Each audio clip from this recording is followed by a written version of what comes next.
नमस्कार दोस्तों, stock market studies में फिर से एक बार आपको बहुत बहुत दिल से स्वागत करता हूं। तो आज की जो वीडियो है, इस वीडियो के अंदर कुछ इंपॉर्टेंस कंपनी का अपडेट मैं आपके साथ शेयर करूंगा और कुछ टेक्निकली चार्ट पैटर्न जिसका बिग फॉल हो गया था मार्केट करेक्शन के बाद, तो वो किस तरीके से रिकवरी किया और कौन सा लेवल में मेरा एंट्री है वो मैं आपके साथ शेयर करूंगा। तो इस वीडियो को पूरा लास्ट तक देखना, क्योंकि इस वीडियो में नया कुछ जानकारी का मौका मिलेगा आपको और नया कुछ सीखने का मौका मिलेगा। तो मेरे वीडियो टोटली एजुकेशन पर्पज में होता है, कोई भी बाय सेल रिकमेंडेशन कभी नहीं होता है। तो प्लीज सीखने के लिए इस वीडियो को जरूर लाइक करिए। तो सबसे पहले मैं जिस कंपनी के बारे में बात करूं उसका नाम है आर्कॉन इंटरनेशनल लिमिटेड। तो बेसिकली आर्कॉन इंटरनेशनल लिमिटेड के ऊपर मैं एक चीज आपको बता दूं कि रेलवे सेक्टर के ऊपर जिस तरीके से झटका लगा है, गवर्नमेंट में जिस तरीके से बातचीत किया जा रहा था कि बीजेपी गवर्नमेंट इस बार 400 सीट को पार करेंगे, तो 400 तो छोड़िए 300 भी पार नहीं कर पाए, तो जिसके चलते मार्केट एक नेगेटिव सेंटीमेंट क्रिएट किया। और मार्केट में नेगेटिव सेंटीमेंट होने के कारण एक दिन में निफ्टी, सेंसेक्स और देखे तो बैंक निफ्टी बिग फॉल देखने को मिला। और उस जगह पे जितने सारे स्मॉल कैप टाइप कंपनी था उसके ऊपर बहुत ज्यादा झटका मिला।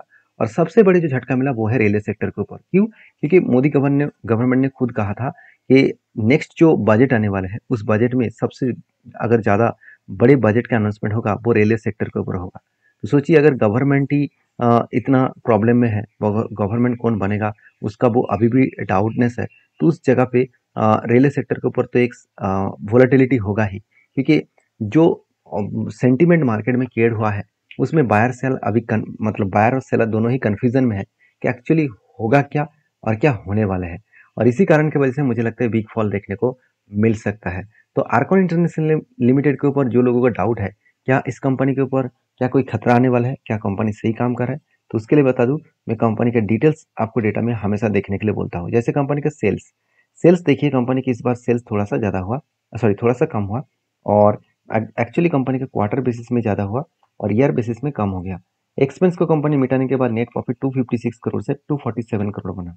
और नेट प्रॉफिट जो है, उस नेट प्रॉफिट के बारे में बात करूं तो 256 करोड़ से 245 करोड़ जो पिछली बार था, इस बार 247 बना। मतलब एक ही रेंज के ऊपर कंपनी खुद के प्रॉफिटेबिलिटी को मेंटेन कर रहा है, खुद के प्रॉफिटेबिलिटी को यहाँ पे कंट्रोल कर रहा है। तो मुझे लगता है सिचुएशन के बेसिस में बात करूँ कंपनी के ऊपर, बेस्ट तरीके से यहाँ पे सिचुएशन देखने को मिला है।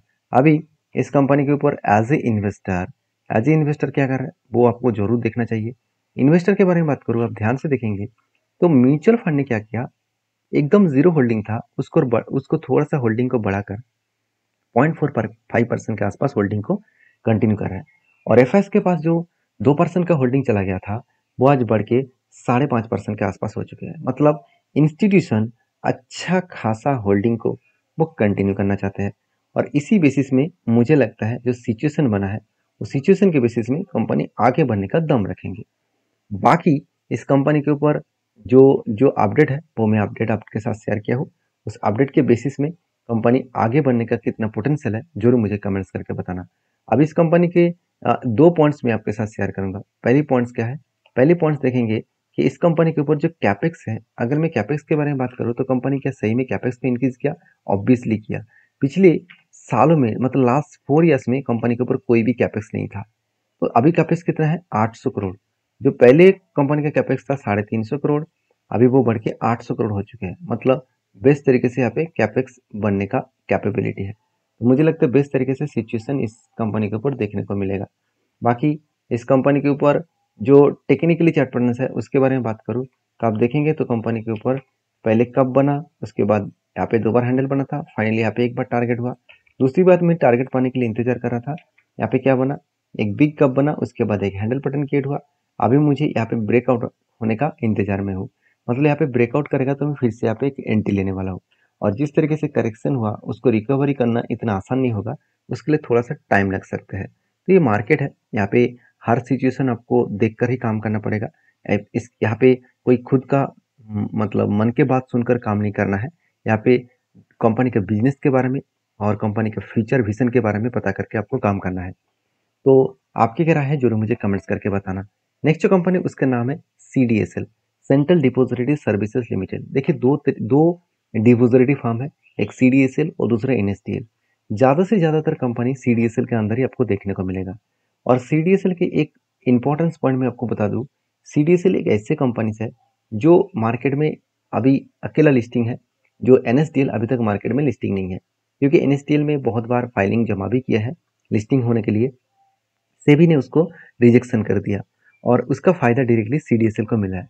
तो मुझे कुछ दोस्तों ने ये भी कमेंट्स किया था कि CDSL बेकार कंपनी है, तो इसके लिए मैं उसके ऊपर कोई भी कमेंट्स नहीं किया, क्योंकि मैं हमेशा किसी के कमेंट्स के ऊपर मतलब इस तरीके से कुछ नेगेटिव कमेंट्स करता है तो मैं उसके ऊपर रिप्लाई नहीं देता, क्योंकि रिप्लाई देना गलत होगा, क्योंकि उनके पॉइंट ऑफ व्यू से शायद वो व्यक्ति ठीक है, मेरे पॉइंट ऑफ व्यू से मैं ठीक हूँ क्या गलत हूँ वो तो बाद में पता चलेगा, क्योंकि कंपनीज का बिजनेस को पहले समझना पड़ेगा, उसका विजन के बारे में समझना पड़ेगा।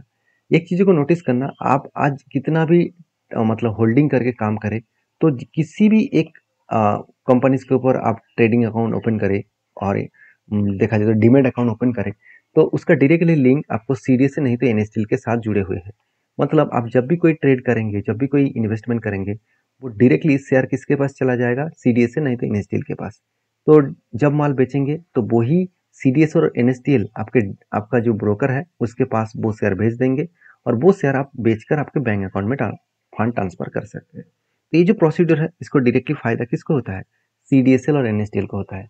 तो सोचिए आज इंडिया में 3% 3.5% के आसपास डायरेक्टली लोग मार्केट में निवेश करते हैं। इस बात को मैं बहुत बार बोल चुका हूँ, जहाँ पे इस US में 55% और चाइना में 33%।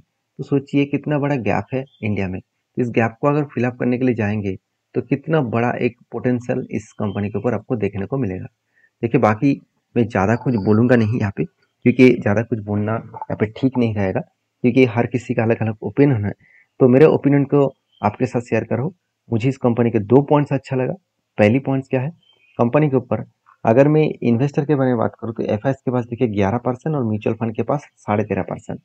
और एक चीज को नोटिस करना, कंपनी के ऊपर जो म्यूचुअल फंड ने लास्ट कुछ फ्यू मंथ्स का डेटा अगर दिखा दूं तो मार्च मंथ में अच्छा खासा बाइंग किए और अप्रैल मंथ में भी अच्छा खासा बाइंग किया गया।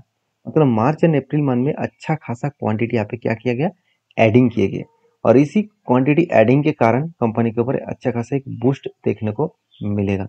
तो मुझे लगता है इंस्टीट्यूशन तो टाइम टू टाइम वो इस कंपनी के ऊपर अपडेट रखता है और उस बेसिस में वो काम करता है। तो कितना टाइम टू टाइम अपडेट रखा वो मैं आपको बता दूं। फाइनली इस कंपनी के ऊपर मुझे जो ट्रेड मिला था वो मैं आपके साथ शेयर भी किया था। Shoulder cum head cum shoulder बना था। इसको कहा जाता है reversal head and shoulder pattern. तो reversal head and shoulder pattern और इसका दूसरा भी नाम है, उस नाम को आपको पता है तो मुझे जरूर कमेंट्स करके बता सकते हैं। तो reversal head and shoulder pattern से ब्रेकआउट किए तो देखिए शानदार तरीके से यहाँ पे टारगेट को अचीव किया, और टारगेट अचीव होने के बाद मैंने ये भी देखा कि इस कंपनी के ऊपर क्या फिर से कोई ट्रेड बनने जा रहा है। बिल्कुल नहीं, मुझे अभी कोई भी पैटर्न नहीं दिखा, इसलिए मैं इस कंपनी के ऊपर कोई ट्रेड अभी लेने वाला नहीं हूँ। तो बाकी आपकी क्या राय है जरूर कमेंट्स करके बताना। नेक्स्ट जो कंपनी है, one of my favourite company भी बन चुके हैं, जिसका नाम है अशोक लेलैंड। बहुत पहले से इस कंपनी के ऊपर एज ए मैं इन्वेस्टर के हिसाब से काम करता हूँ, और जब जब इस कंपनी के ऊपर कोई स्विंग ट्रेडिंग मिलता है तो उस ट्रेड को मैं कभी नहीं छोड़ता। तो फाइनली इस कंपनी के ऊपर जो ट्रेड मिला वो किस तरीके से मिला, सबसे पहले वो मैं आपको दिखाऊंगा। आप देखेंगे कंपनी के ऊपर बेस्ट तरीके से एक कप विद 100% बना, बहुत पहले से एक कप बना 2018 से लेकर, उसके बाद 100% क्रिएट किया, ब्रेकआउट किया, और ब्रेकआउट होने के बाद कंपनी देखिए धीरे धीरे करके कंपनी अच्छा खासा टारगेट को यहाँ पे अचीव करने के लिए वो ऊपर जा रहा है। देखिए टारगेट कोई छोटा मोटा नहीं है, अभी तो कंपनी का प्राइस 220 के आसपास है और इसका टारगेट कितना है, 300 के आसपास है। तो एक बहुत बड़ा टारगेट लेकर मैं चला हूँ। इस टारगेट के इस टारगेट बेसिस में बात करूँ तो अच्छा खासा एक टारगेट मिलने का चांसेस है, और इसके पीछे दो बड़ा रीजन है। मैं दो रीजन आपके साथ शेयर करूंगा। कंपनी गुड अपडेट दिया है, वो अपडेट में आपको बता दूं। अशोक लेलैंड के ऊपर गुड एक ऑफर किया जा रहा है, और वो भी देखिए मतलब कॉम्प्रिहेंसिव जो है वो इंश्योरेंस पॉलिसीज फॉर ड्राइवर। मतलब कंपनी बता रहा है कि अगर आप मतलब अशोक लेलैंड का गाड़ी चला रहा है तो आपको जो जितने सारे ड्राइवर है उसके लिए इंश्योरेंस पॉलिसीज, इंश्योरेंस ड्राइवर के लिए वो कंपनी खुद देने वाला है, मतलब खुद कराने वाला है। और वो भी आप देख सकते हैं, the policy provider coverage up to 10 lakhs पर चैसिज, मतलब एक्सीडेंटली डेथ। मतलब अगर आपकी अशोक लेलैंड ने गाड़ी को खरीदारी किया है, जो जो ड्राइवर वो गाड़ी चला रहा है तो उसका 10 लाख के लिए इंश्योरेंस कंपनी बना के देंगे। तो इसके लिए कोई भी चार्जेस आपको अशोक लेलैंड को देना नहीं पड़ेगा। सिर्फ ये एक मार्केटिंग स्ट्रेटेजीज है, मुझे स्ट्रेटेजीज बहुत शानदार लगा, क्योंकि इसमें होगा क्या, बहुत सारे लोग अशोक लेलैंड का ही गाड़ी खरीदारी करेंगे क्योंकि उसको फ्री ऑफ कॉस्ट एक इंश्योरेंस मिल जाएगा, वो भी 10 लाख का। तो ये ऑब्वियसली एक गुड स्ट्रेटेजीज है, और इसीलिए शायद मुझे लगता है अशोक लेलैंड का सेल्स भी बढ़ चुके हैं। क्योंकि सेल्स का ग्रोथ देखा जाए तो टाटा मोटर्स का सेल्स उतना ग्रोथ नहीं हुआ जितना अशोक लेलैंड का ग्रोथ हुआ है। अगर मैं सेल्स का ग्रोथ के बारे में बात करूँ तो इस बार ग्रोथ जो है ईयर ऑफ ईयर बेसिस में 13% के आसपास ग्रोथ हुआ। तो अगर मैं देखा जाए तो कंपनी का जो ग्रोथ है फॉर द मंथ, सॉरी मतलब मंथ बेसिस में देखा है तो कंपनी 13% का ग्रोथ किया। एलसीवी जो गाड़ी है उसमें 12% का ग्रोथ हुआ। ऑब्वियसली बहुत शानदार बात है। और उसके साथ साथ कंपनी डोमेस्टिक एंड एक्सपोर्ट के मामले में कंपनी 12% का, टोटल जो ट्रक्स एंड बसेस है उसके ऊपर 12% का ग्रोथ हुआ। सबसे ज्यादा बसेस का ग्रोथ हुआ, 53% का ग्रोथ हुआ। ऑब्वियसली बहुत सारे बसेस बेचा जा रहा है, उनमें से ईवीज बसेस भी है, उनमें से हाइड्रोजन बसेस भी है, उसके साथ साथ पेट्रोल डीजल का मतलब देखा जाए डीजल का बसेस भी है, और साथ ही साथ सीएनजी पे चलने वाला गाड़ी भी इसके अंदर इंक्लूडिंग है। तो एलसीबी जो गाड़ी है उसमें कंपनी 12% का ग्रोथ किया। तो ओवरऑल बात करो कंपनी बहुत बेस्ट तरीके से परफॉर्मेंस कर रहा है, और इसी परफॉर्मेंस के कारण अशोक लेलैंड के ऊपर मैं ज्यादा से ज्यादा ट्रस्ट करता हूँ। तो बाकी आपके क्या ओपिनियन है जरूर मुझे कमेंट्स करके बता सकते हैं।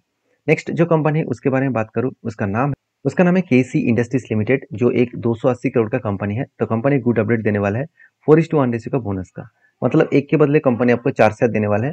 तो जब 4 शेयर मिलेगा तो कंपनी का करंट प्राइस 4 टाइम्स यहाँ पे कम हो जाएगा। तो ऑब्वियसली अगर देखा जाए तो कंपनी का अभी करंट प्राइस कितना है, अगर मैं 45,000 भी पकड़ लूँ तो उसको आप अगर मैं 4 से डिवाइड करूँ तो ऑलमोस्ट 11,250 के आसपास आपको शेयर देखने को मिल जाएगा। आई होप वीडियो में आपको जानकारी अच्छा मिला होगा। अगर मिला है तो चैनल को सब्सक्राइब करना और दोस्तों के साथ भी शेयर करना। Thank you.